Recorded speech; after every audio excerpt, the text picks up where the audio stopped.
Howdy y'all, welcome to the Never Settle podcast. He is 7-time NASCAR Cup Series champion Jimmie Johnson, a first ballot NASCAR Hall of Famer. And I don't know a whole lot about a whole lot, but I know that you can't hide money. We are in Jimmie's gorgeous warehouse in South Charlotte. This is our new home. This is where we will shoot and produce Never Settle henceforth. Now, we may go on the road some. We may go to Nashville and interview Luke Combs. Not to mention, we might be on the road for work and doing other things. Might be on the road for work. But the vast majority of our shows moving forward will be right here, and it's so cool to be together. I love you. It's so great to see you.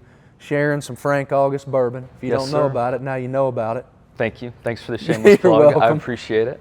Jimmie happens to be a partner. I am, and very proud to raise a glass of FA and to be in this environment where we can hang and get deep and bring guests on that are willing to chill and get deep as well. Yeah, it's really fulfilling, man. It's so great to be here. It's a beautiful, beautiful facility. I don't know what you call it, but I needed a place to put my crap, and obviously there's there's a lot. Guys, I mean, we have his stadium trucks. We have all of his beautiful cars, all the way from his Merc to his 68 Camaro, all of that, every trophy that he's ever won, right?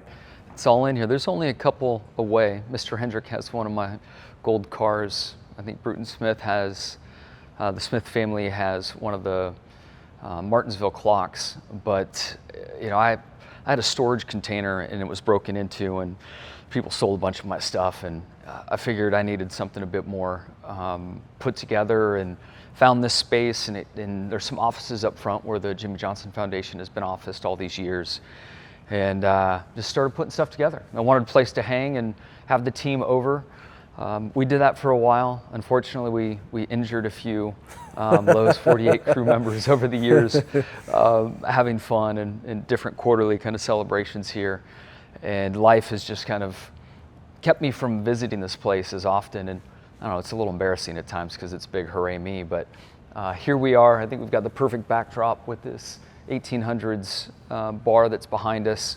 And, where'd that come from? It came out of a hotel in Pennsylvania.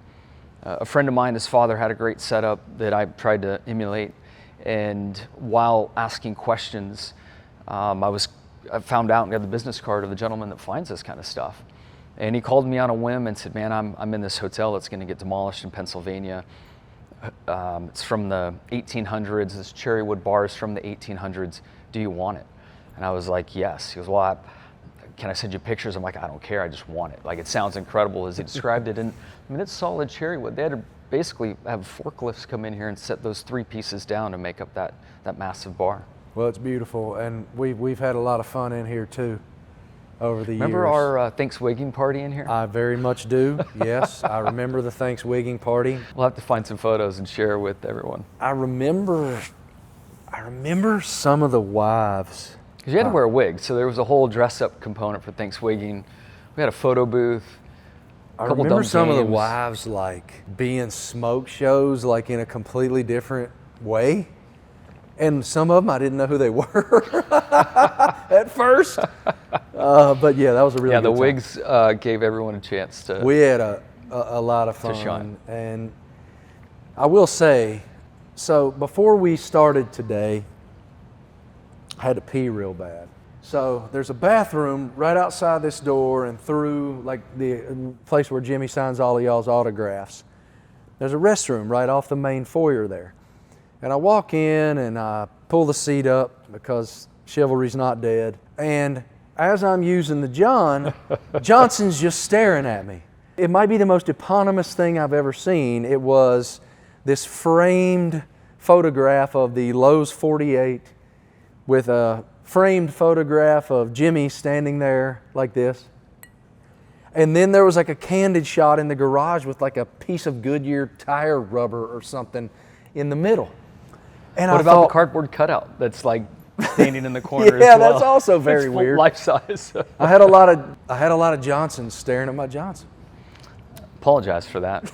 I intentionally put the standout in there, and It's kind of unfortunately dimly lit, and that usually spooks people because we're positioned in the shadows in there.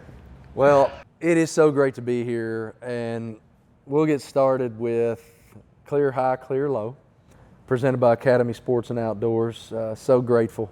They've been a partner of mine forever. They're on board to partner with us throughout the rest of the year in Clear High, Clear Low, and that is the highlight and low light of our week. Y'all, Johnson just landed from London. I did. Like just landed. Came in looking like a train. How'd you get that handsome that fast? Good lighting, thanks to our production crew. I would say that I literally came in here on two wheels. The flight was delayed. It's my first time in all these travels back and forth where the flight was delayed. And it was pushed back like 3 hours. And somehow they made up an hour. So it just shows you how much time they have built into all of our travel. Okay, so we now know Johnson's Clear Low, although you did make it here in time. I did. Man, that wasn't too low of a low. It was fine. If that's your low, that's a pretty good week. Yeah. What about your high? What was your highlight of the week? I guess I would touch on the low, which I haven't had a low this week, but we are officially back from our year abroad that's turned into 2. And the closure around that, there is some sadness.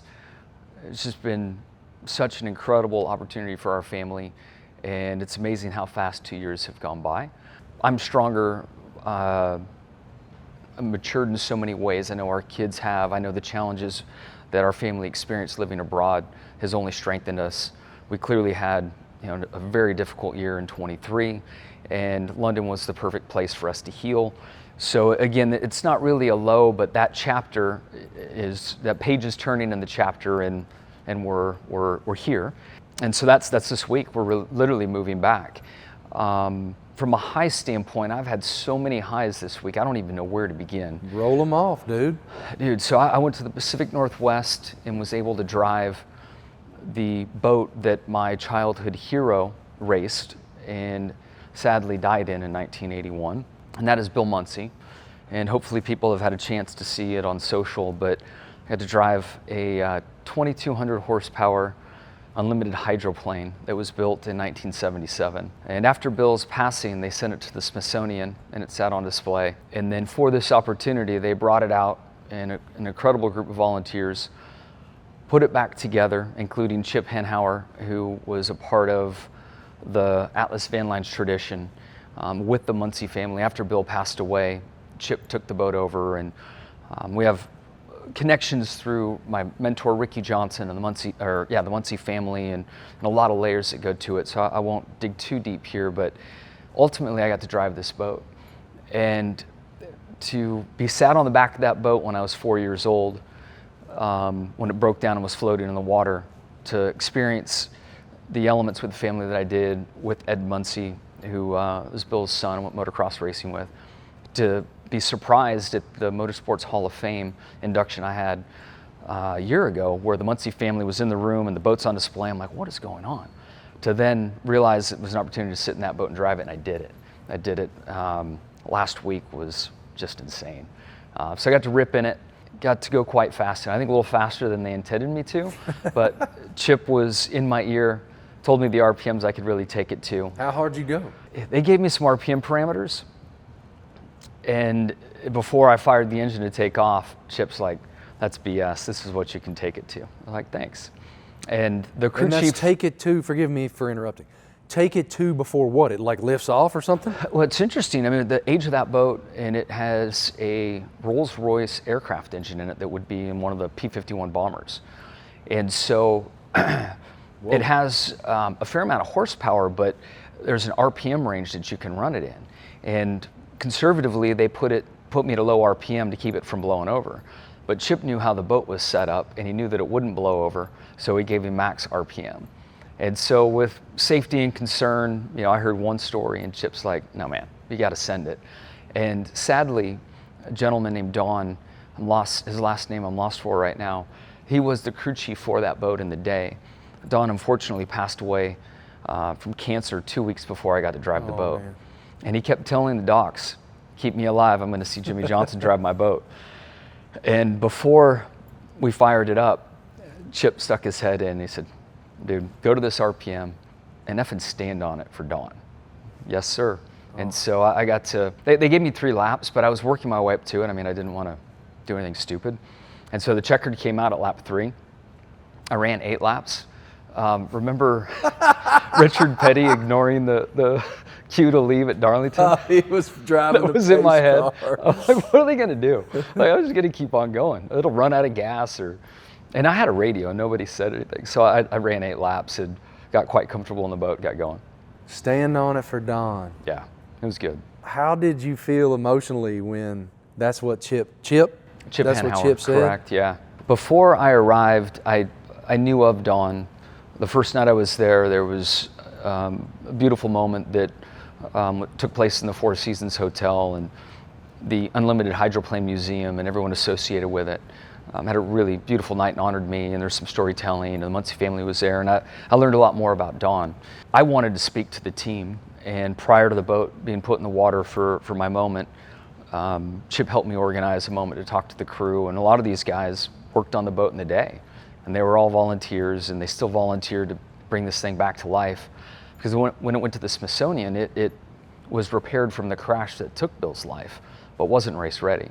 And they made it race ready. And now that I've driven it, this was the moment. It's going back to the Smithsonian. So the magnitude of the moment, Dude, and the wild. honor that I had to drive this thing, it's just insane. So did they put it back in the water so you could drive it?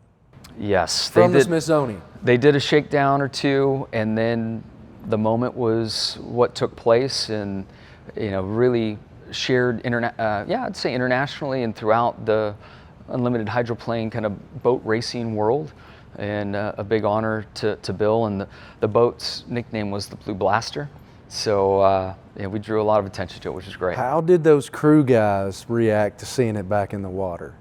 Lots of emotions. I bet.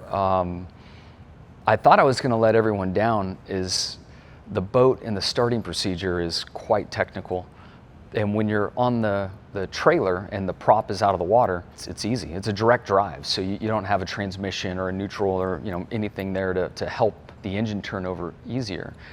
And so as I was trying to fire the boat and manage the fuel delivery and a primer and give it enough gas, and like an old carbureted engine, pump it twice, and there were all these things that I had to do to it. It wouldn't fire. And every time you're on the starter motor, the prop is spinning, and I'm now further away from the dock. Oh shit! And I'm like, I'm hundreds of yards away from the dock. At this point, it won't start. Just gone. They have a drone hovering in front of me, and I'm like, I know I'm live on this streaming channel, and there's a fair amount of fans there. I'm like, damn, I hope this thing fires.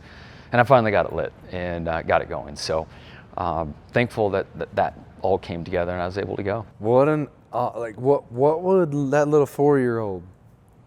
What would that little 4-year-old sitting on the back of that thing think? It's funny because I tapped into that 4-year-old for a bit. The 4-year-old that sat on the boat, I was a little young to grasp that moment, but I do vaguely remember that moment as a kid. But the years that followed, and when I knew the family and we were in the pits, I would watch that boat struggle to start with Chip Hanhauer in it, and I would watch it win time and time again, and I followed that series very closely. And I always wondered what it would be like to drive the Miss Atlas Van Lines boat. I just always wondered. And when I had my moment, and the days leading into it, and all the time with the Muncie family, with Chip, it just filled a bucket that I'm so thankful to have filled. And I'm in a chapter in life right now where I'm not doing the highly competitive stuff, but I'm finding the highly emotional opportunities and engaging in those. And man, it was, I don't know how to rate it, but it was top shelf. It was fantastic. That's a pretty good clear high. And then I stayed in the Pacific Northwest for a bit and went and saw spent some time with some friends up in Orcas Island, and just right on the border of BC, and a wonderful time up there with some friends. So just the Pacific Northwest, a massive thank you for a great 4 days of summer in your beautiful part of the world. It is gorgeous up there.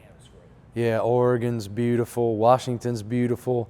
I love it up there, especially this time of year. Incredible. It's just great weather. So tell me still more. I want to back up a minute. You were talking about being stronger. now because of spending a couple years abroad in London. How? First off, I would say that my day in London, for the first time in my adult life, Shani and I had 4 or 5 hours for ourselves before the East Coast woke up and either of us had work responsibilities to check in with. So up, get the kids to school, and then from there, we had time. I had time to think, I had time to train, I had time to go to breakfast with my wife. We had us time. And that is something I so desperately hope we can hang on to being back here. I think that was a real aha moment for us. In addition to that, I think I was able to kind of let go of a lot of the pressure and weight of being highly competitive as a guy that holds a steering wheel, and really embrace this next opportunity I have in trying to build a race team and build a brand and the layers that go with that. And I'm still as competitive, but it's interesting, my focus has shifted in a different area. And yes, I certainly hope to get in cars, and I still want to put a helmet on and assume I can win a race, and that's why I'm going to put myself in that moment, but it's not my purpose anymore. My purpose has shifted. Yeah, I was just talking about that earlier before we sat down today. I was doing a speech to our friends at Coca-Cola Consolidated over here and talking about purpose. Because purpose is a funny thing, man. Like, ESPN ain't my purpose. My purpose is to use the platforms I've been blessed with to inspire people to believe and to have belonging and feel hope. And that's why I'm so full of gratitude for the opportunity to do features at ESPN. And that's where my clear high is this week. I did a piece on a buddy of mine named Scott Cochran, who was a strength coach at LSU for Nick Saban, and then Alabama all those years for Nick Saban. And then late in Saban's tenure at Bama, Scott left Alabama and went to Georgia to join Kirby Smart. Kirby gave him an on-field position, they call it. Special teams coordinator was his role at Georgia. And from 2012 until 2 years ago, he was addicted to opioids. Wow. He was addicted 12-year to run? Oxycontin and then fentanyl. Fentanyl. And his journey through that, nobody knew. Nobody knew. And then during COVID, he was doing a Zoom call with the Atlanta Falcons, discussing special teams, and basically OD'd right there. His wife found him, and he went and got help. Relapsed, went and got help, relapsed. But now he's been clean for almost 19 months. And he's using his own story to offer incredible hope to so many people who are going through the same thing. And a lot of people are. Yeah. And it's a very common addiction. So often it's not their fault. Scott started using opioids because his brand, his entire reason for being was yelling. His nickname is Coach Yeah. And he would scream so loudly and so long, he would get these debilitating, splitting migraines in his temples, and nothing helped. They tried ibuprofen, then they prescribed Vicodin, and none of that was strong enough, and then he went to time-release Oxycontin. And he got hooked. So many people coming out of injuries have Yes. a similar, that's probably what you're speaking to. And so he was one of those people that when I entered college football and had unbelievable insecurity about it, was cool as hell to me before a lot of people were. And so when he agreed to do this story, and his wife, Sissy, you talk about an angel, she didn't just stick by him. She carried him. And I just admire her so much, and I admire him for the vulnerability and the honesty of sharing this story. I mean, he said to me, I was the lowest of the lowest, worst addicts. And now I'm better and recovery is real. And so the high part of that for me is seeing in the aftermath of that story airing on Sunday, how many people got hope. How many people went, holy shit, I'm not alone. Not just me. And I gauged that based on social media response. So I saw one of the teasers for it, and I can't wait to watch it.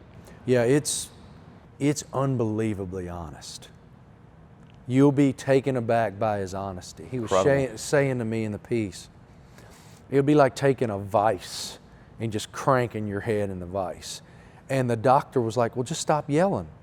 He's like, yeah, doc, sure. Quit breathing. For me, this is breathing. This is how I motivate.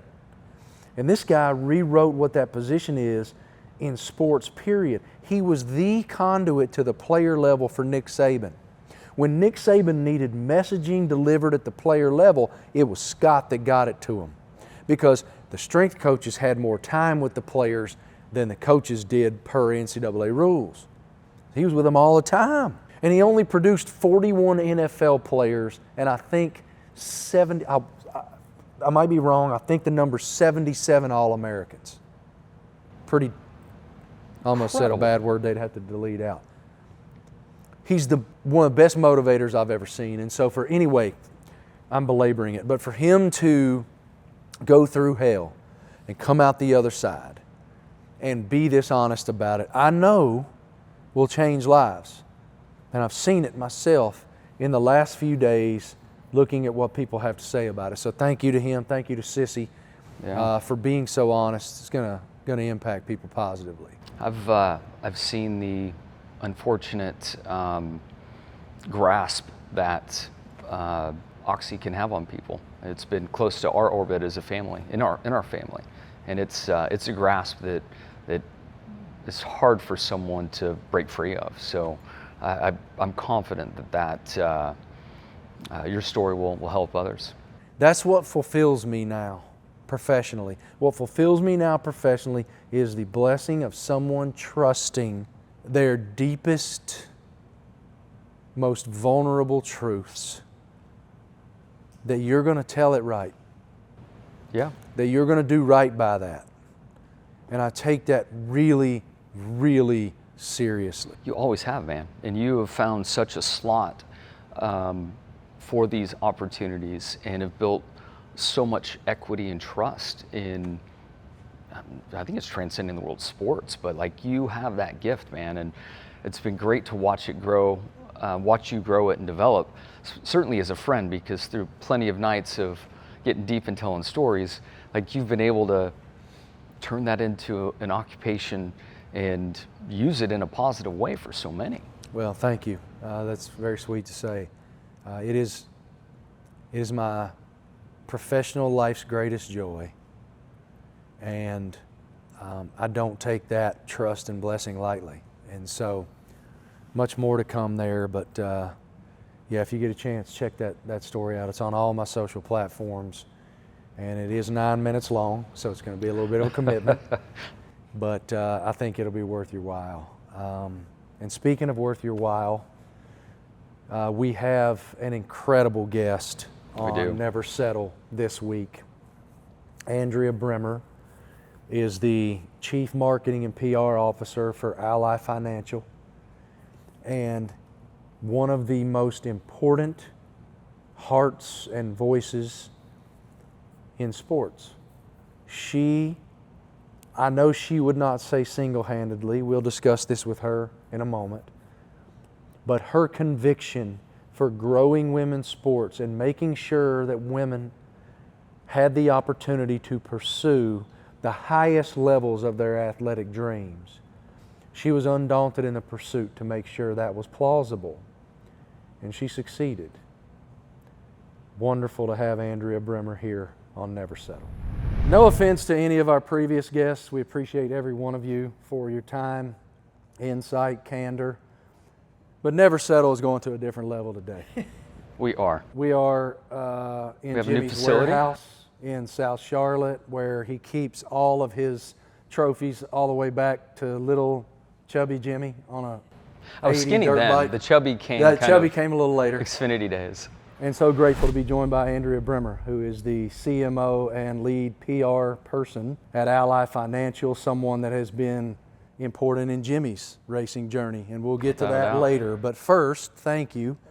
We appreciate it. It's so nice to have you with us. Thank you guys for having me. I appreciate it. The first thing I want to know is, what's the story behind the tattoo? Oh, this one? So it says "like a girl," and it's one of my favorite phrases because it's a phrase that I think frequently, and you know, as a girl dad, has been used to really disintermediate female power. And for me, I think having the tattoo is a reminder of kind of taking our power back, and also the pride I have in being a woman and doing things like a girl. And so I got the tattoo actually during COVID. My husband freaked out that I got a tattoo during COVID. I wasn't, you didn't I wasn't allowed in the house him. for like 2 weeks. But I love it, and it's my reminder to do right by women all the time. I'm thankful my COVID decisions aren't permanent, because there were plenty of bad ones that took place being locked down so long. You know, as we kind of get started and your journey through Ally and your professional journey, all those other elements, I wanted to kind of kick around and start with your professional, your collegiate soccer career in you know, Michigan, and all the different elements in your competitive background, because I think that ties into your competitiveness in the professional space. Yeah, you know, I mean, when I was growing up, I really played every single sport. I love sports. I've always been really athletic. Well, all my cousins and my sister were all inside playing with Barbies. I was playing kickball with all the boy cousins in the front yard. I just always have loved being a jock. And soccer became my first love, despite really playing everything. And I played in high school. I was the only person on the high school soccer team that had ever made the varsity team, and as a sophomore. And then I got recruited by a few colleges. Women's soccer really wasn't that big when I was in college. It was the 80s. And so it really wasn't that ubiquitous yet at the collegiate level. But I got an opportunity to play up at Michigan State, and it was awesome because I was on the first ever varsity women's soccer team at Michigan State, and played 4 years of varsity soccer. And when I went to state, we were part of the Big Ten. It's when the Big Ten was actually 10 schools. And we would play the other 8 schools that didn't have varsity programs. We'd go out on our own time, play exhibition matches against them, and then help them write their presentations to petition their athletic boards to get varsity programs. Wow. So didn't realize it as a kid, but how formative that would be in terms of my business career later. What did you learn during your collegiate athletic experience that transferred into who you became as a professional? Yeah, I think a lot of things. One, what was really interesting for me, Marty, is that my whole life, people pushed me sooner than I thought I was ready to be pushed. Love it. And they must have seen something in me that I didn't see in myself. And so I was always on bigger stages than I always felt that I was ready for.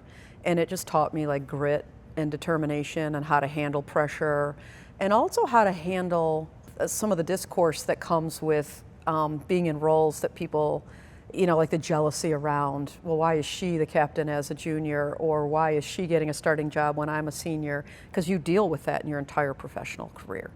So that was definitely one. And then the other thing for me, and it's a bit cliche, everybody says it, but especially playing a nonprofit sport, you know, like I actually had to keep my grade point average up, and I was traveling every single week and going to practice every single day, and going to school and trying to be a college kid at the same time. And so the ability to have the modality of being able to move across a lot of different things was something that was so important. That's so true. One of your guys, Tom Izzo, somebody that's incredibly dear to me. And he said to me in a book I wrote a couple years ago about leadership, he said he tells his student athletes, there are 3 prongs to college for you guys. There is school, there is ball, and then there's social life. You pick 2 of the 3, and if you pick the wrong one, you can't play here. Yeah. Because people don't understand that being a college athlete is a full-time job. It It is a was. full-time job. And in fact, it's a full-time job with overtime and overtime and overtime, because you're not just doing what it takes on the clock as a cohesive unit to be great. There's so much time in the dark that comes to light when the lights come on. Absolutely. I mean, just even going up a month before school would start, and Right. 2-a-days, and the physical fitness, the programs that you have to put yourself through, the ability to push yourself constantly, and when nobody's watching, to still get out of bed every morning and go take that run and do the things that were required. So it was just so important to me. And when you look at the statistics, 94% of C-suite women in the Fortune 500 played sports, and 54% played at the collegiate level. Wow. So you think about sports as a pipeline to American business. It's just an incredible training ground for what you experience when you get into the real world. I know how sport has impacted my work, my focus for work, dedication, being able to, and it started off as a swimmer, and we had our 2-a-days, and growing up in Southern California, our swim team was more popular and noted than our football team, which is kind of backwards, but I still have fundamentals that my swim coach and water polo coach taught me then that I carry through. I find that with our 2 girls, trying to find something they're passionate about, trying to get them in a place of being uncomfortable and having the multiple overtimes is really important for me and Shani. Are you, from a parenting standpoint, is that something you're trying to instill in your family as well? Yeah, I mean, all of our kids, I think, have different avenues. I mean, between Mark and I, we have 4 kids, and my oldest son was a hockey player, and being from Michigan, hockey town, that's a grind. All on I hear skates from at hockey 5. parents is just how much of a grind it's different. that is. It's different. Yeah. That's for sure. And my daughter played softball and was a big baller, and our youngest played a lot of different sports. And then my son Drew, he never cared about sports. He's a veterinarian, on his way to being a veterinarian, but was like heads down. It's so competitive and so hard to get into vet school. So each of them, in their own way, had to, I'd say, have their own focus and their own concentration on greatness. And as a parent, these kids, it's hard. They're overscheduled. The competitive pressures are insane. They're very different than when I was growing up. We were actually bored at different times in our Completely. childhood. Yeah, our kids completely. Are not. But yeah, and then supporting them, because you're going to figure out, like, there's certain things that you're just like, I'm not going to do this for the rest of my life, so it doesn't matter. Yeah, And just what are the lessons you can take out of it? certainly. I read a piece that you wrote to yourself Incredible. while I was preparing Thank you for sending that link. Thank you. for this. It's one of the most incredible things I've ever read. Wow, thank you. It was, I'm gonna have my girls read it. I am too. In fact, I sent it to my whole family. Did you? There is so much beauty in the vulnerability of that document. Walk us through Embrace the Slop and what that means to you. Yeah, so Michigan State actually asked me to write a letter to my younger self. And when I sat down and thought about it, I kind of wear my emotions on my sleeve, and I am who I am. And so I don't really know any other way to approach things other than total transparency and candor, and that's how I wanted to approach it. And it was very cathartic for me as well. And the notion of Embrace the Slop is, look, I always considered myself a high-performing person with high expectations for myself. And I had this perfect plan for my life, right? I'm going to go to college, I'm going to graduate, I'm going to get this really good job, I'm going to marry my high school sweetheart, we're going to have 2 kids, we're going to buy a good house, we're going to have a bunch of money, and life is going to be perfect and blissful. And then in the middle of all of it, my brother got sick and died. My parents were a mess. My family was coming apart at the seams. I went through a divorce. A lot of things happened professionally in my career that took me on a path that I didn't expect. And life just, my one friend always says, life lifes, and life lifed on me. And I realized, like, being perfect is not the good stuff in life. The gray is where all the good stuff really happens, because it's where you feel everything, and it's where you become who you are. And so embrace the slop was that idea of life is going to be sloppy. It's okay, just embrace it and roll with it. I think in our 40s maybe, or at least for me, now that I'm almost 50, realizing that my peers, people I look up to and admire, everyone has some slop. And it's wild how, and maybe we have to in some ways career-wise protect that and not let that be seen, but I don't know, my 40s I became more comfortable with it. There's so much pressure for perfection in our society, and it's so unhealthy. And I think not enough people in leadership positions talk openly about the conflict that they've gone through, the places they've screwed up in life. I've made a lot of really bad decisions.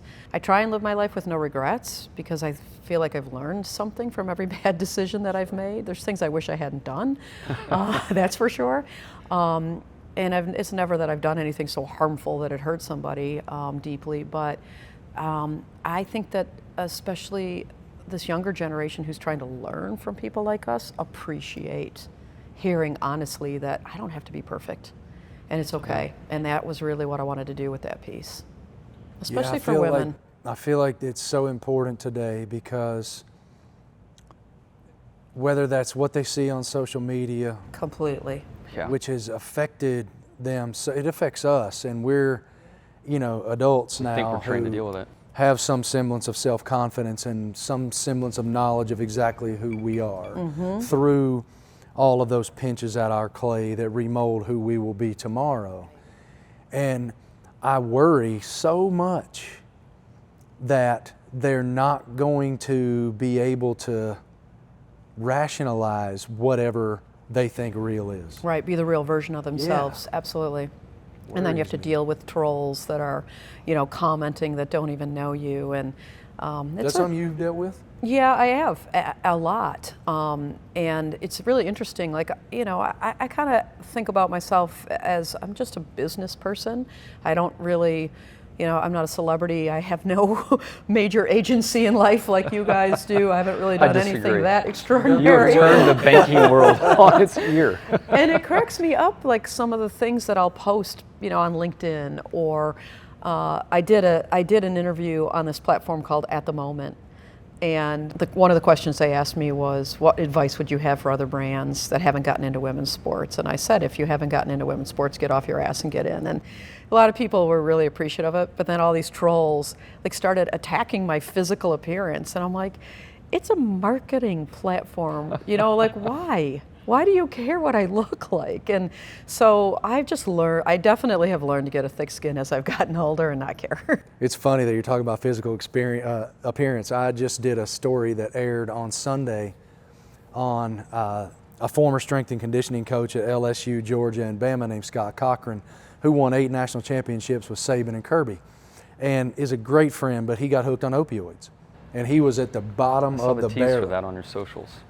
I post this on my social media platforms. 50 pills a day? I went, what's that? Like 50 pills a day, it said? 50 pills a day he was using at the height of his addiction. But anyway, the reason I say that is it's so funny, because all of these people are gleaning all of this hope, who are so hopeless, through his testimony, and yet there's 100 that go, God, you got a punchable face. Man, I'd like to punch you in the face. And it's like, well, what are we doing, man? I know. What do we, even if I do have a punchable face, like contextually, why would you write that? I don't know.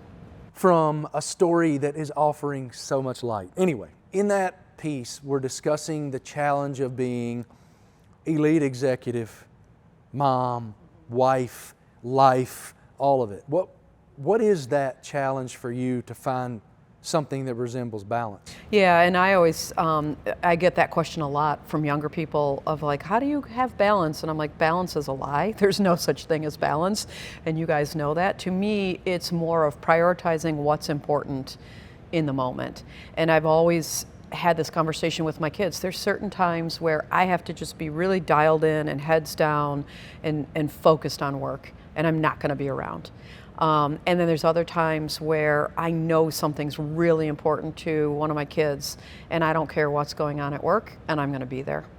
And I think the importance of demonstrating that you will get up and leave something is an important signal, not just for your kids, but for the people around you to see that.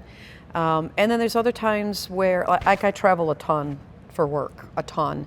But there's times where on the weekends, like I need to go to a girls' weekend. And my husband will say, oh, you've been gone all week. You go out with the girls. And I'm like, but I need that for me. Like I need to see my girls and I need to go spend time with my friends. And then there's times where he's the most important thing. And then frankly, there's times where just I'm the most important thing. And everyone always yells at me because I don't take my phone when I go for a run and I don't take any electronics or anything. I just want to be alone. I just want that time.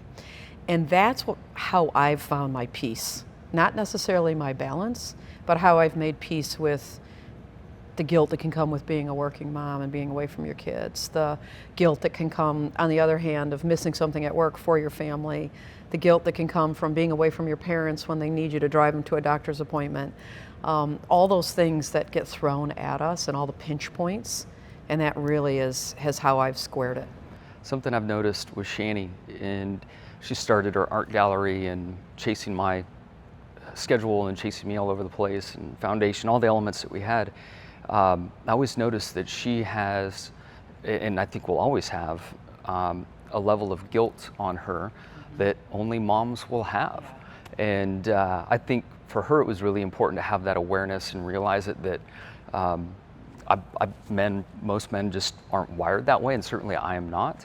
So it's interesting to hear you speak about that. I'm sure the structure has helped kind of manage all of that. It's funny because at the end of the day, the mom is most of the time who everybody wants to talk to. Yes. It just is. There's a comfort in your mom. My dad was a judge. Like if I got in trouble, the person I wanted to talk to was my dad. Lanes for different reasons. But when I needed, anything else, I wanted to talk to my mom. I still do. And it's the same way for me with my kids, even my stepkids. I'm kind of their first call. And it's awesome on one hand, but it's also a lot of responsibility on another hand. And making space for those conversations is really, really important.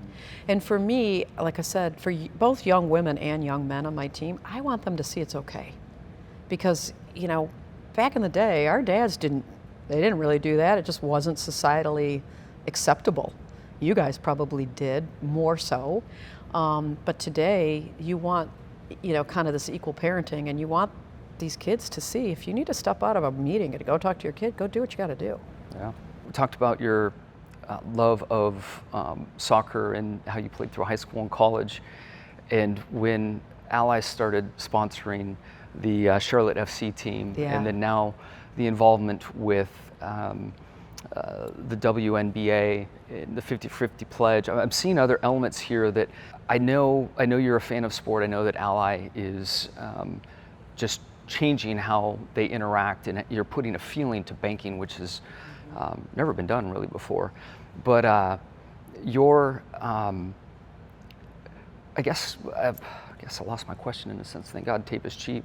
But what really stood out to me in studying more and understanding your journey through this all is there's a gap there where I feel like your professional career was in lockstep, but then your passion started to connect with your professional career later on. Absolutely. Is that true? I spent the first 20 years of my career at an advertising agency, and we did all the Chevy advertising.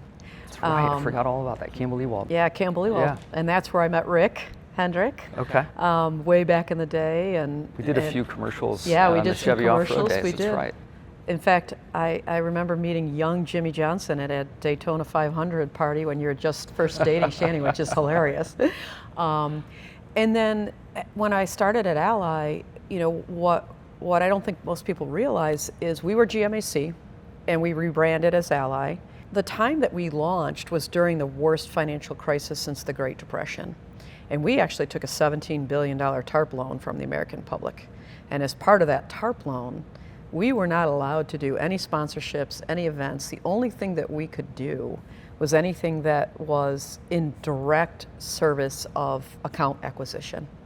And so once we finally paid back the American taxpayers in full, it really cleared the way for us to begin to do sponsorships. And our first sports sponsorship was the 48 with you. And then Why did that work? We started to build a portfolio from there. Isn't that wild? Why did you choose him first? Well, I think there was a couple of reasons. One, we had a really strong relationship with Rick and Hendrick Automotive. And secondly, Lowe's was exiting the relationship, and we were like, Rick had come to us and said, Jimmie Johnson, no sponsor. And we were like, oh my God, you can't leave Jimmie Johnson sponsor list. We'll take it. Are they crazy?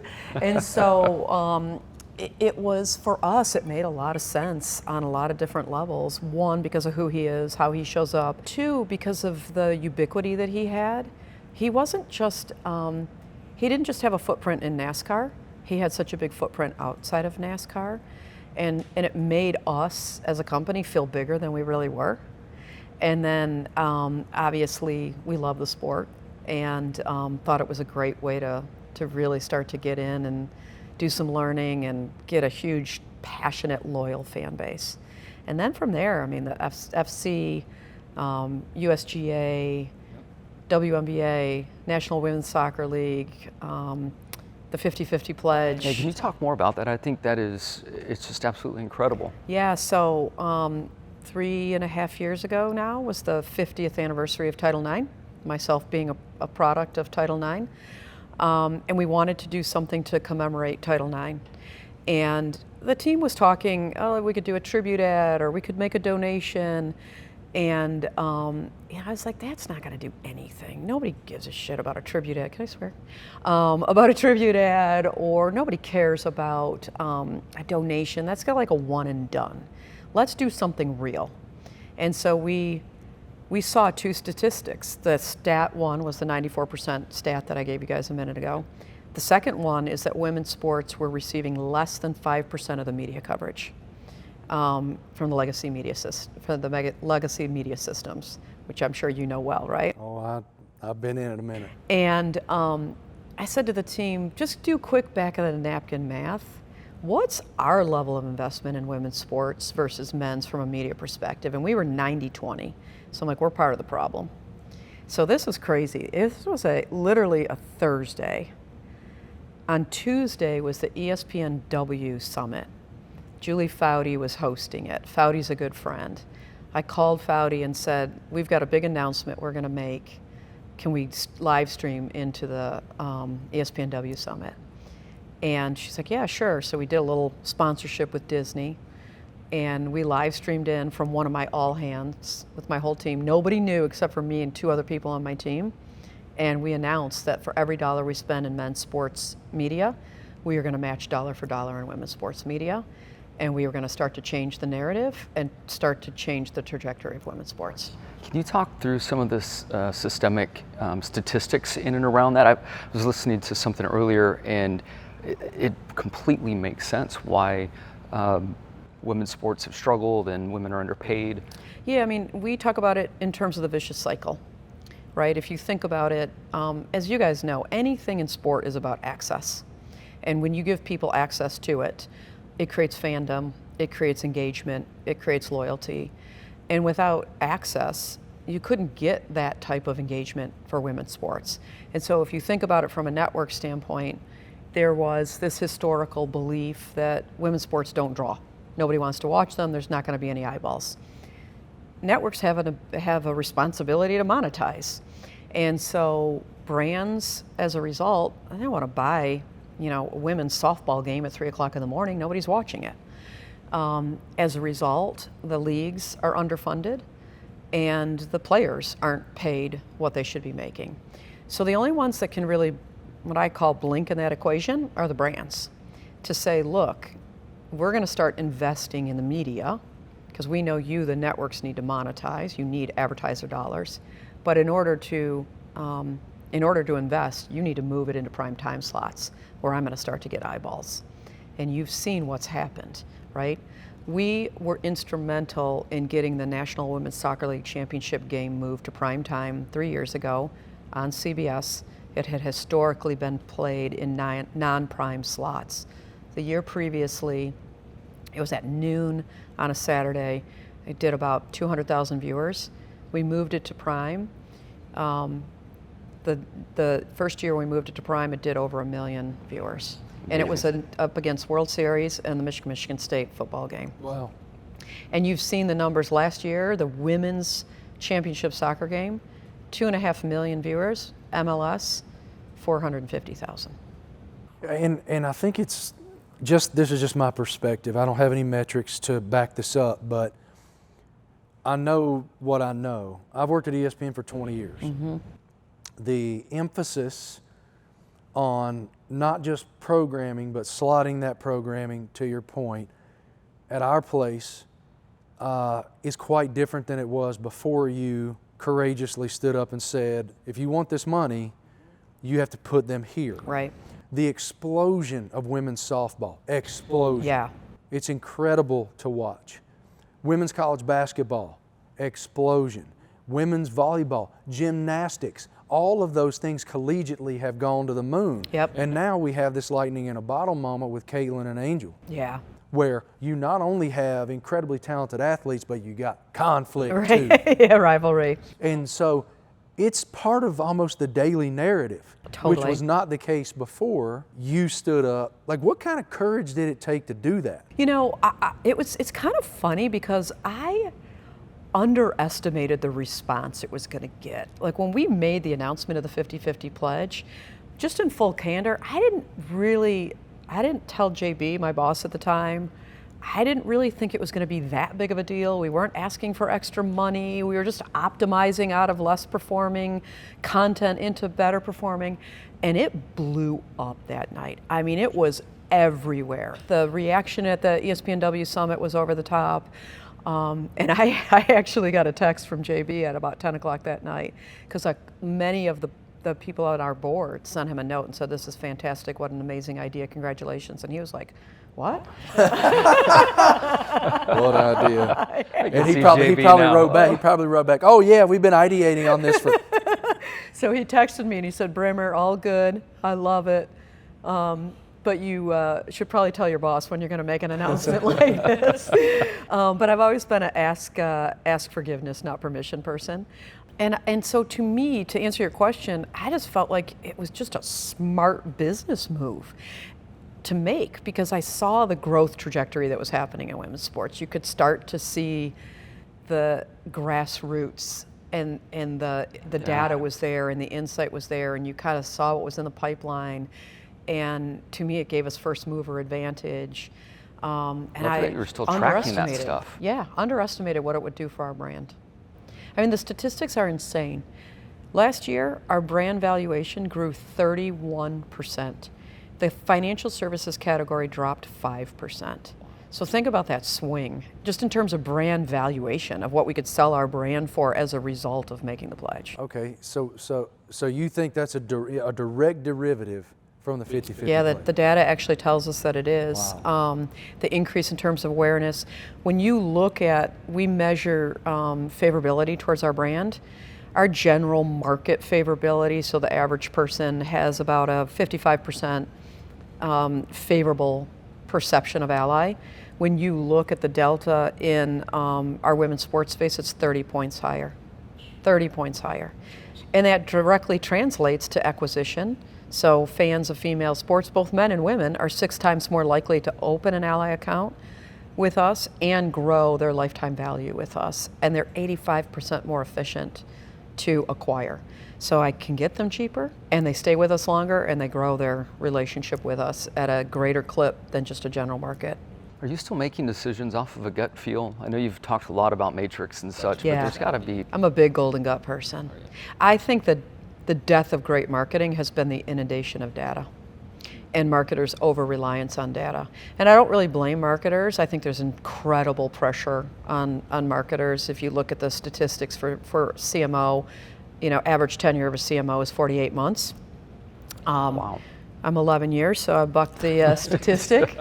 5 CEOs in 11 years, so I think I'm doing something right. But I do think there's so much pressure on marketers to have every answer and to be able to quantify every dollar invested that they've become so reliant on data that people forget to think like humans. And what I always tell my team is your first reaction to an idea is probably the right reaction. And then just go. Don't overthink it. And that was, when we did the 50-50 pledge, that was one of the things the team was like, we got to figure it out. You can't make the announcement. We need a couple weeks to figure it out. I'm like, no, because if I make the pledge, then we have to do it. We'll figure it out. I have confidence that you guys will figure it out. But if I come out and publicly say it, then you have to do it.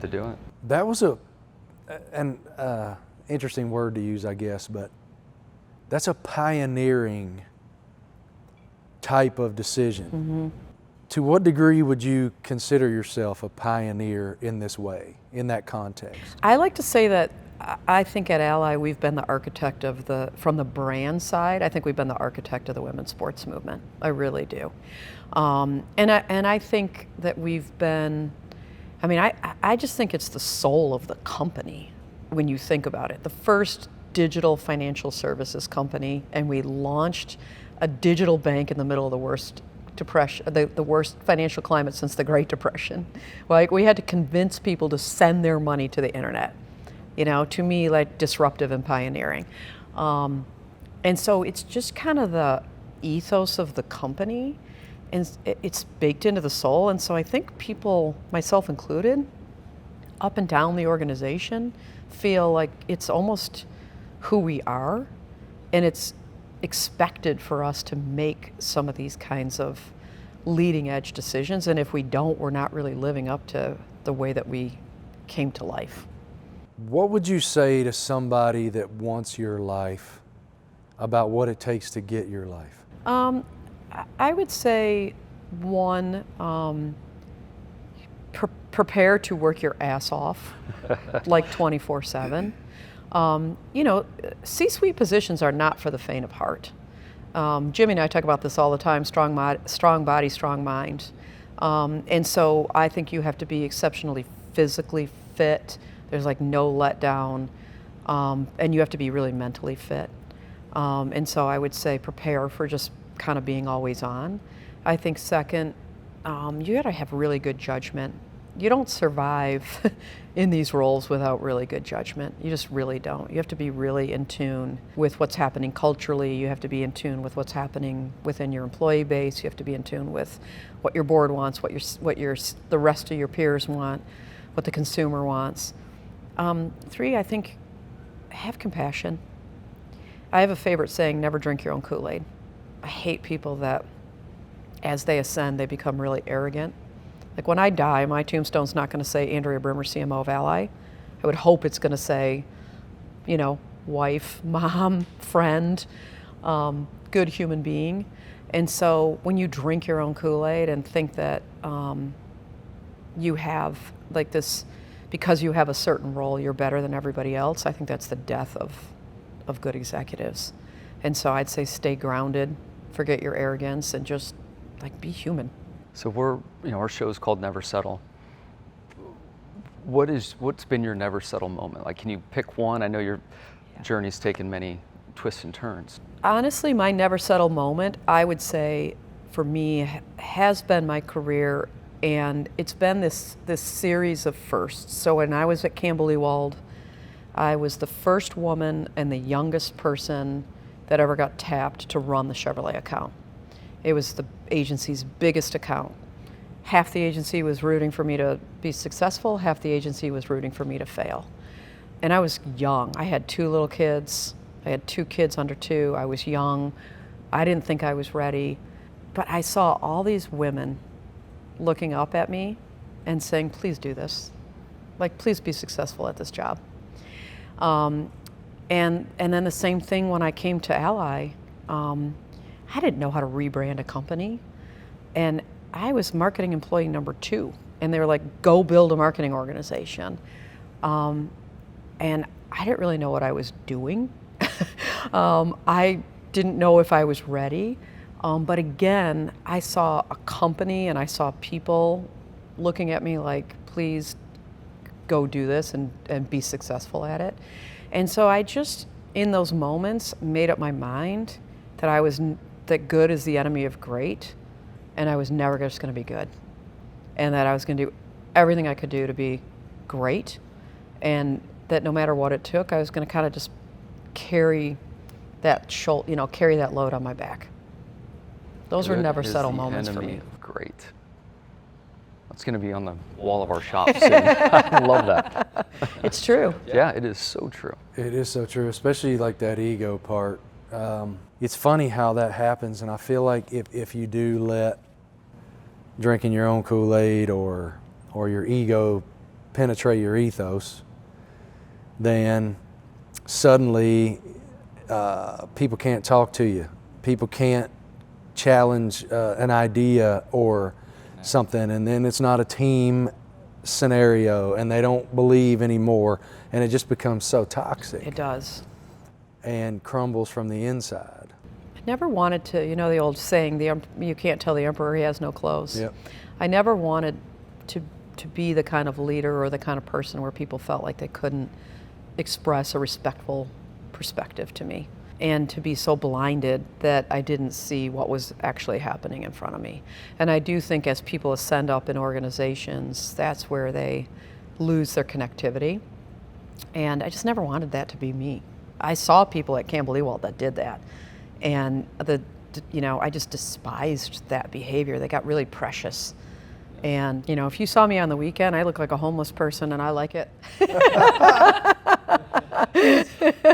It's been a few years since I've been in the Ally offices, but what you just described is the C-staff individuals I knew and met back in those days. It is. Yeah. And that's what I like about Ally. It's why I've always stayed. It's why I just think it's a special place with a special culture.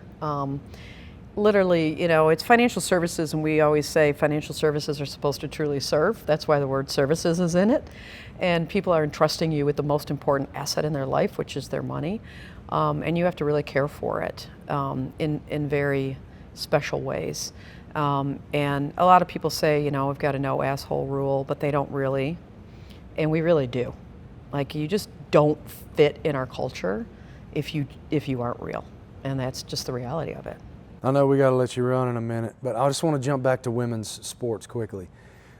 From your perspective at the tip of the spear in this decision-making process, what impact have you seen on culture as a result of this? I think it's been so interesting. If you think about female athletes historically, they have had to give unfettered access to themselves in order to monetize, because they didn't make the money on the field or on the court. Right? If you look at, when you were driving a car, if you didn't want to post in social media, or you didn't want to do autographs, or it didn't matter, because the money was gonna roll in regardless. Right. For these female athletes, they had to create their own cultural currency. And their cultural currency had to be created through that unfettered access to themselves. And so as a result, there's very different culture in women's sports versus men's sports. And I think you see things happening both positively and negatively culturally around women's sports right now. In what way? I think that as people are getting more access and female athletes are getting the ability to actually make more money on the court, there's more attention being paid to their true athleticism versus, oh, she wore this cute outfit, or she did this weekend. Like, you look at the numbers Asia Wilson put up last night, 30-20, insane. Never been done before, right? In WNBA. And so people are starting to have, and even Caitlin Clark, they're actually having conversations about their athleticism as opposed to their cultural impact. I think the downside of that is that narratives are trying to be created that just aren't true. The Caitlin Angel one is a good one. There's so much conversation around the fact that they don't like each other and that there's this hidden hatred, and the reality is that's just not true. They're competitors, they compete. But if you watch the way that they interact with each other, there's really no truth in this. They're healthy competitors. No different than Bird and Johnson were, right?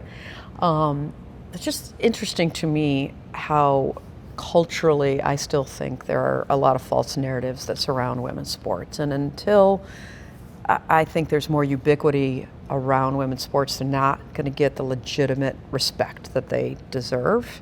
And so I think that's the path of growing pains that women's sports are on right now. I would hope that the major media, or the professionals in media, are telling the right story. And I would suspect that we made a reference earlier around the trolls and social media. It seems like, sadly, mainstream media is affected by a perception that comes from this space that nobody really knows. There isn't accreditation that comes with it. There are no rules that are with it, but they eventually start reporting on rumors and hearsay. So hopefully that all shifts in the right direction. One really positive thing, and you know, Marty, I talk about this story a lot to answer your question about cultural impact.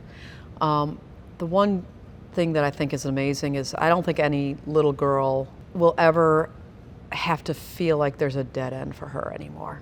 When I played soccer at Michigan State, it was a dead end for me. There was no professional women's soccer. The national team was like ragtag. You know, I've had this conversation with Michelle Akers because she played on the national team back in '87. She's like, we were taking old uniforms and sewing our own U.S. logos on them, right? There was nothing. It was a dead end for me. I would have loved to have played in the Olympics. I would have loved to play professionally. That wasn't in the cards because it just didn't exist. No little girl will ever have to think, I can't be that anymore. And so I think culturally there's something really amazing about the fact that this is another ecosystem that has been created now around women's sports that will have cultural impact. And when we moved that championship game to primetime, the NWSL championship game to primetime, I remember being on the field for the start of the game, and I looked up at all the it was packed. It was in DC, I'll never forget it as long as I live. And it was packed, sold out. Moms, dads, with little boys and little girls, and the excitement and the fever that was in the air. And I actually started crying. And I thought, I was looking especially at the little girls thinking, you're never going to think you're not worth it again. You're never going to not think prime time is possible for you. And just knowing that we've been part of that is like a once in a lifetime in your career when you get to walk away and say, I got to be a small part of something that major. Incredible. Thank you. Thank you for that. Thank you for coming on to our It's show. more than a small part, too. Incredible legacy. I know you're still going. And you can ask him. We asked him about his legacy for like 10 years, and he's like, y'all, I'm still driving. Still here. I'll worry about that when I'm done. Yeah, lots of work to do. Just incredible, and so grateful for you. Thank you for coming to Thank share you guys. with us. We of course. appreciate it. Thank you for having me. I appreciate it. Appreciate it. Thank you. I do wonder quickly before we let you go, why don't I see any of those little Jimmy Johnson swim team Speedo photographs? Why don't we have a big poster of It's somewhere Speedo in this Johnson in here? big building that I have I also here. feel like We'll there have dig needs to around. be a little more ally logos in here, Jimmy. I don't There really does. see any of those. I mean, come on. You're right. We need some allies, fire suits. Jimmy sent me a fire suit, and I asked him if it was one that he had ever peed in, and he said no, so. I don't know how many years I've been racing. I have thankfully never wet You a never fire peed suit. your pants? I never have. That's incredible. Never Yeah, have. it's impressive. 700 races and you never peed your pants? Nope. Even the ones before that. Granted, they were a lot I'm about to shorter. pee my pants right now. All right, we're off the rails. Thank you. Thank you. Thank you. That last line she said, to verbalize, to make sure that they have those opportunities, and to make sure that they're not forgotten, and to make sure that they can. Yeah.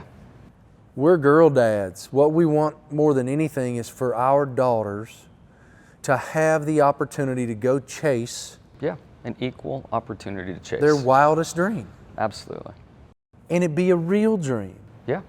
And her conviction has For made that real reasons that are culturally equitable and equitable on all levels. I mean, her brilliance and her honesty and her realness is second to none. And I've in meeting her in the beginning when we when Ally came to us at Hendrick Motorsports, such a bond with Jeffrey Brown, who we call JB, the then CEO, who's now at Hendrick Automotive, and with Andrea. And that place is just different. And that interview just shows it all and sheds light on it. I thought it was cool too for her. I was going to ask her this, but she said it before I had the opportunity.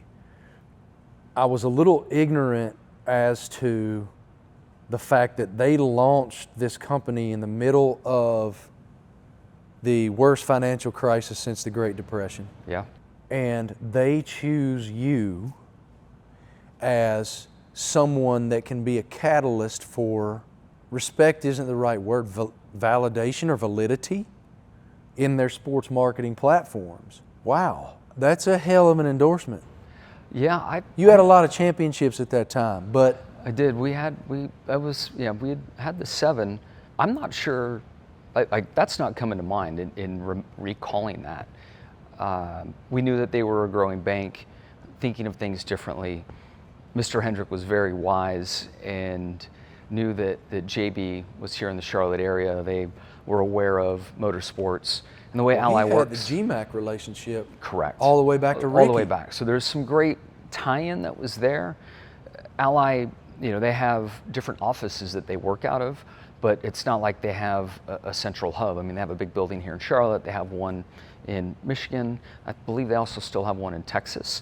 That could have changed post-COVID, but they really are a digital bank, and the versatility allows their C staff to move around, and marketing and all the other elements really is different. But Mr. Hendrick had a car painted with the Ally colors on it, and he hosted the group in his museum where all those 200 cars or something on the showroom floor. And there was one car that was covered, and Rick is just the best salesman in the world. Had the group there, and at the right point in time, rips off the car cover, and there's a cup car with Ally colors on it. And we were already tracking well, and for reasons that I learned in this interview today.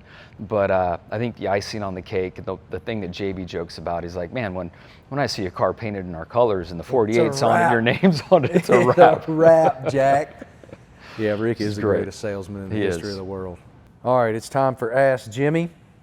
You guys make sure you send us your questions to @JimmieJohnson on Twitter, X, and Instagram. I'm @Marty Smith on Instagram. Send them to us. We'll start with Matt Morris.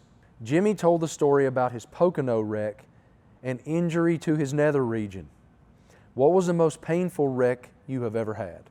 Good question. That one, I can answer for him. One time he was on a golf cart. there we go. Ding, ding, ding. That's the answer.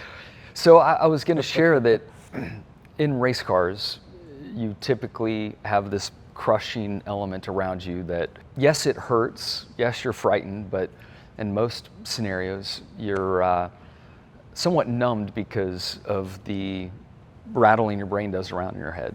And so without breaking bones, I mean, you have some bruises and all that, but it's not terrible. My motocross days, hitting the ground, there are many vivid memories of broken bones that hurt and it's very painful. But the golf cart incident, without a doubt, I mean, how it wasn't a compound fracture on my wrist is beyond me. I thought I knocked my teeth out. Oh, you did? I don't think I knew that part. Yeah, so when I got off the Was ground. it like Connor Zillich the other day? Oh my gosh. Thank God he's okay. Dude. Hey, thank God he's okay. That kid's the future, man. And some of you guys may not know, he got his foot hung up in the A post, I think. Yeah, from what I saw, left foot was on the door top, right foot was up top on the roof, and I assume either he slipped on the window net or just slipped on the door top, and his foot fell inside the car, his left foot did, and he came toppling down. How he didn't snap his ankle, because it looked like his ankle got caught up in the seat. How he didn't have a traumatic brain injury. I Then to texted- his shoulder, then his head and lights Hammered. out. He was lights out. Did you see what he said? Well, the first thing he said apparently he said this on another podcast, that the EMT workers told him, he said, damn it, people are going to think I'm a pussy.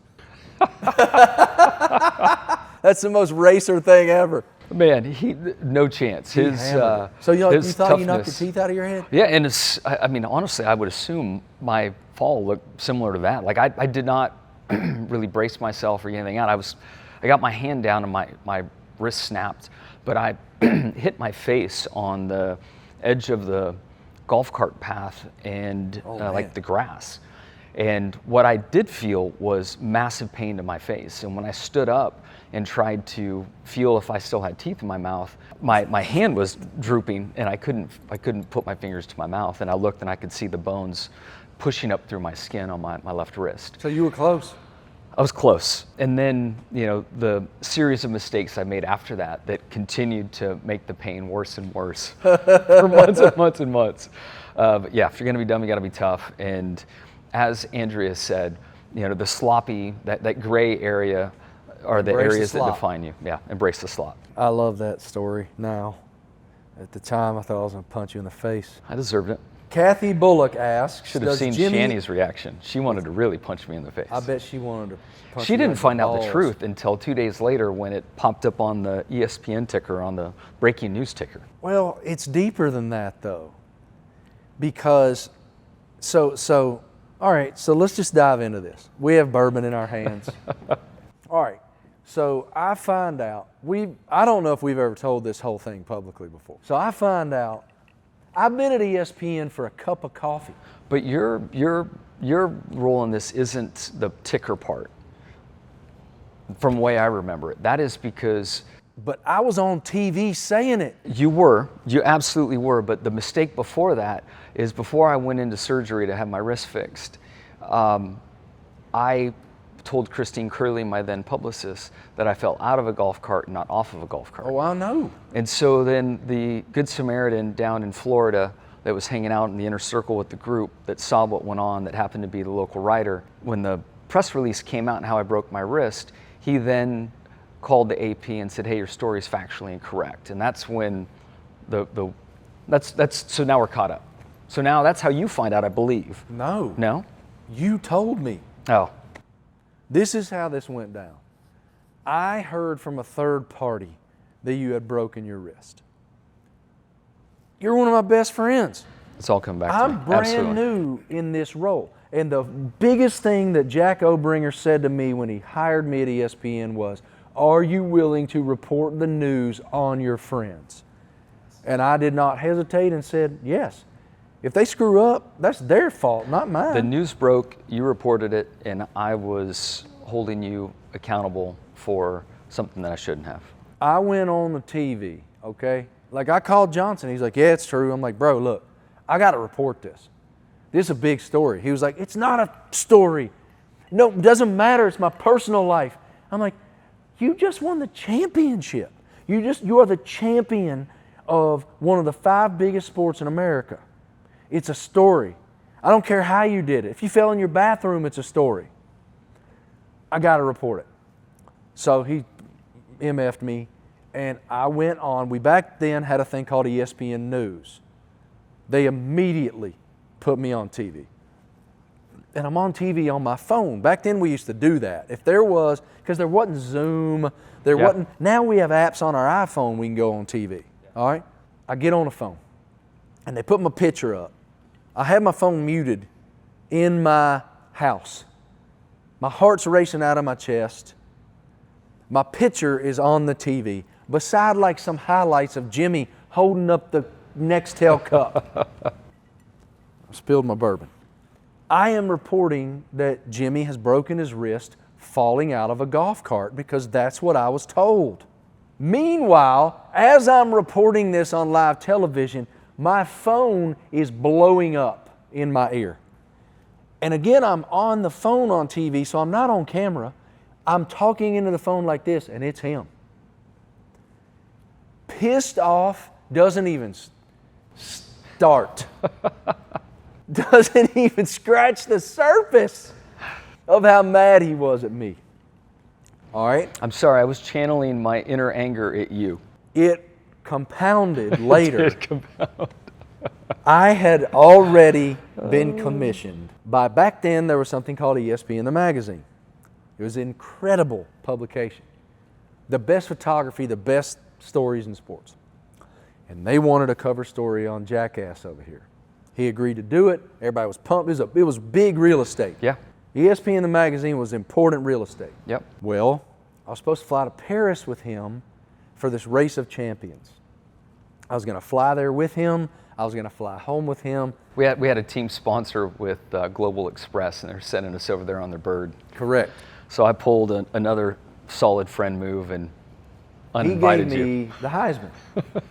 And I find out third party, hey, I don't know how to tell you this, but you're not welcome on the bird anymore. I called ESPN Magazine. I'm like, I can't do this story. We can't afford to do this story because he just excommunicated me from the church of Johnson, and I don't have a spot on the plane anymore. And even a coach seat, I mean, this is days later. Yeah, they was all stacked on top of each other. It was right after It was right at the same time. Yeah. And so I flew. championship weekend. Championship weekend, golf, Race of Champions was 2 days after you broke, 3 days after you broke your wrist or something. Yeah, and then the banquet's in there somewhere as well. Banquet was in there somewhere. So long story short, I fly middle seat coach to Paris. They still commission me. I'm like, I don't think I can do this story. He's not going to talk to me. So I will leave a couple of details out when I get to Paris. Because I love you so much, man. There was a moment in the bar, I don't know if you remember this. There was a moment in the bar with Travis Pastrana, who was Jimmie's teammate in this race, and it hurt me and pissed me off so bad. I remember saying this is I our remember show. seeing it in your eyes. I remember your eyes when in the bar. You didn't have to say much, but I knew that I hurt you, and I knew how pissed off you were.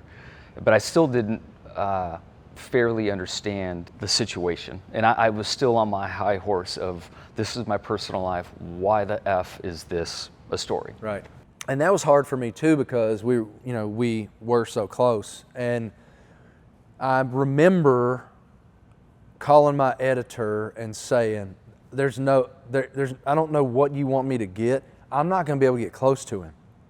There's going to be no color in the story, nothing. Well, I don't know what happened to this day, but somehow Louie or Curly or somebody at least you and Shanny were going to go on a tour of Paris.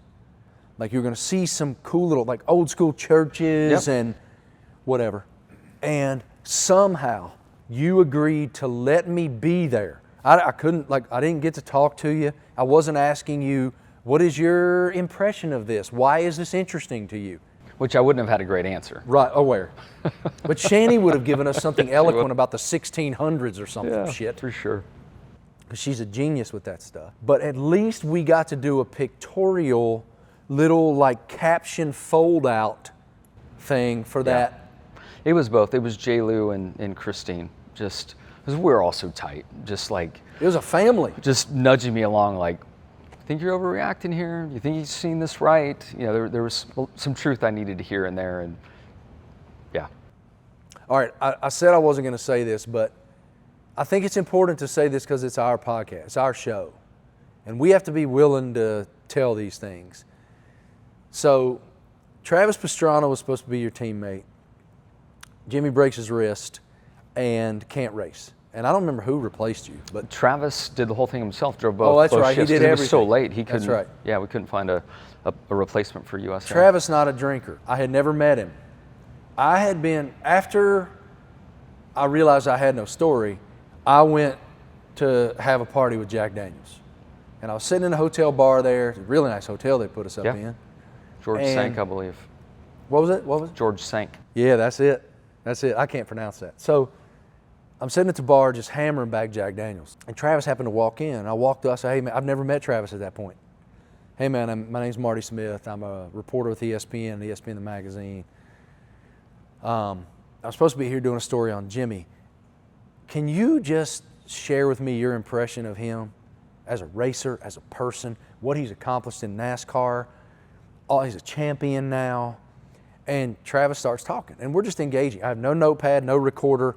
I'm hammered. I'm just trying to remember. Maybe this can be my story. Sure.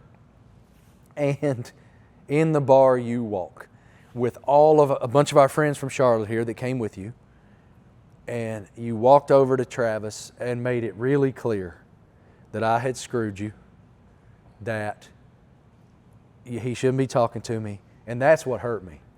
And I remember distinctly saying, hey, I don't care if you hate me for the rest of our lives. That's okay. But if you ever disparage my character in front of somebody else again that doesn't know me, I promise you, I'm going to punch you in the face. And that's when I walked out of the bar. And that's, like, I remember going back to my room and being like, I got to talk to Laney. Like, that's one of my best friends. That guy knows everything about me. And I can't believe we're in this moment based on something from work. And then I flew home, and you were kind enough to fly me home. And we didn't talk for a little while. And I'll never forget, Cameron, my son, has a bunch of sensory issues when he was little. And he has Tourette where they tick. And so it really soothed him driving through car washes in that season of his life. And I would get in the truck and I would put him in his car seat and I would just take laps through the car wash. And I'll never forget being in a car wash and my phone ringing and it was you. And I'm like, man, I can't answer this. I don't know what I'm going to say to him. And went to voicemail and all you said was, hey, Bubba, I was wrong.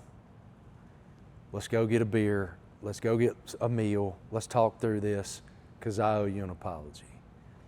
And I called you back and I'm like, hey, man, I'll never, I remember being emotional about it. I'll never be able to thank you enough for because y'all can't imagine the things this man's done for me.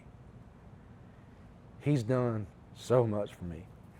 I can't believe this. Yeah, that was crazy, man.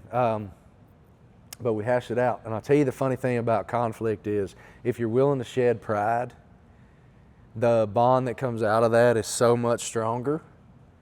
And it did. It made our friendship impenetrable.